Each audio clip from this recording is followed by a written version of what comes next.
Assalamualaikum warahmatullahi wabarakatuh. Perkenalkan, nama saya Muhammad Irfan Fadilah, peserta Latsar CPNS tahun 2025, gelombang 8, angkatan 20. Pada kesempatan yang berharga ini, saya akan menyajikan ringkasan atau resume dari materi modul 3 pada agenda 1, yang secara spesifik membahas tema fundamental, yaitu kesiapsiagaan bela negara. Secara definitif, kesiapsiagaan bela negara dapat diartikan sebagai suatu kondisi atau keadaan siaga yang dimiliki oleh setiap individu, baik secara fisik, mental, maupun sosial dalam menghadapi berbagai situasi kerja yang dinamis dan beragam.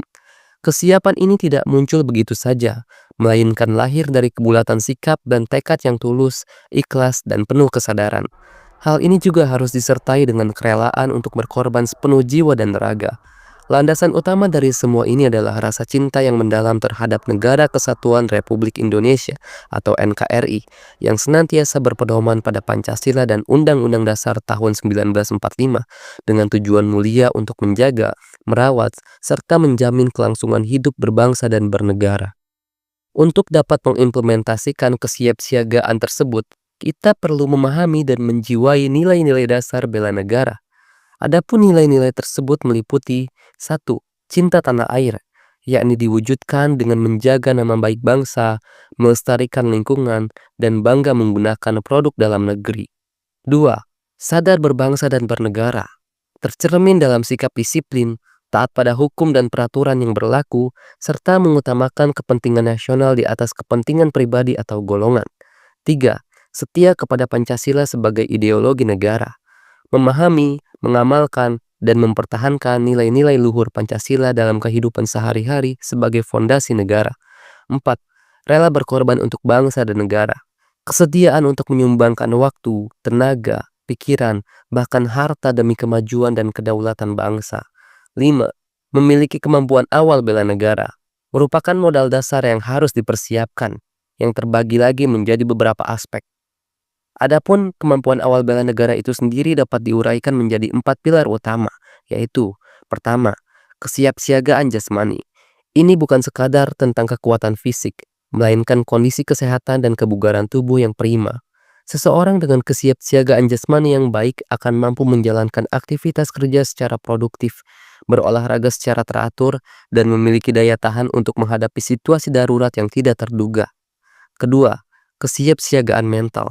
Aspek ini mengacu pada ketangguhan mental seseorang menghadapi berbagai situasi, termasuk tekanan kerja, tantangan baru, maupun perubahan yang cepat. Ini mencakup kemampuan mengelola stres, berpikir jernih, dan tetap tenang di bawah tekanan. Ketiga, etika dan moral. Keduanya adalah kompas yang memandu perilaku kita. Etika, etiket, dan moral menjadi landasan bagi setiap individu untuk bersikap dan bertindak secara terpuji, yang merupakan cerminan dari integritas dalam membela negara. Keempat, kearifan lokal.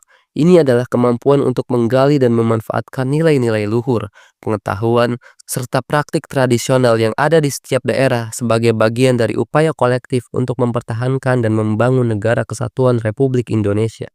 Sebagai contoh konkret, beberapa kegiatan yang mencerminkan kesiapsiagaan bela negara antara lain adalah 1.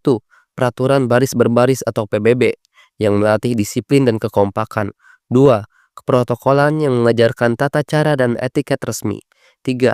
Kewaspadaan dini untuk mengantisipasi ancaman. 4. Membangun tim atau team building yang memperkuat kerjasama. Serta 5. Cara kamalam dan api semangat bela negara yang menumbuhkan semangat juang dan pantang menyerah.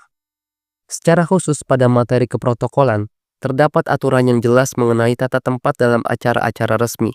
Beberapa aturan dasar tersebut adalah 1. Prinsip umum. Individu dengan jabatan atau kedudukan tertinggi mendapatkan urutan atau penempatan paling utama, di depan atau mendahului yang lain. 2. Posisi menghadap meja. Tempat utama adalah posisi yang menghadap ke arah pintu keluar, sementara tempat terakhir atau paling rendah urutannya adalah posisi yang paling dekat dengan pintu keluar tersebut. Lalu posisi berjajar. Dalam barisan yang sejajar, tempat yang paling terhormat adalah di titik paling tengah. Urutan kehormatan berikutnya adalah di sebelah kanannya, lalu sebelah kirinya, dan begitu seterusnya. Secara umum, posisi di sebelah kanan dianggap lebih terhormat daripada di sebelah kiri. Berikutnya, tata tempat berdiri atau jabat tangan. Jika pimpinan yang aktif bergerak untuk berjabat tangan, maka pimpinan akan datang dari sisi kanan para pejabat yang berbaris. Sebaliknya, jika para staf atau undangan yang akan menyalami pimpinan, maka mereka akan diatur berbaris dari sebelah kiri pimpinan. Tata tempat duduk. Meja bentuk U. Pimpinan, posisi nomor 1, duduk di sisi tengah bawah huruf U. Semakin dekat posisi seseorang dengan pimpinan, semakin tinggi jabatannya. Meja bulat. Pimpinan menempati posisi nomor 1. Dan pejabat berikutnya diatur duduk secara berselang-seling ke kanan dan ke kiri dari pimpinan sesuai urutan hierarki. Gaya teater atau tatap muka. Pimpinan duduk di barisan terdepan, tepat di tengah, atau posisi nomor 1. Peserta dengan jabatan lebih tinggi akan duduk di barisan yang lebih depan dan lebih dekat dengan posisi pimpinan. Demikianlah pemaparan singkat yang dapat saya sampaikan mengenai resume kesiapsiagaan bela negara. Memahami dan menginternalisasi konsep ini merupakan langkah awal yang esensial bagi setiap abdi negara dalam menjalankan tugas dan pengabdiannya kepada bangsa. Terima kasih atas perhatiannya. Wassalamualaikum warahmatullahi wabarakatuh.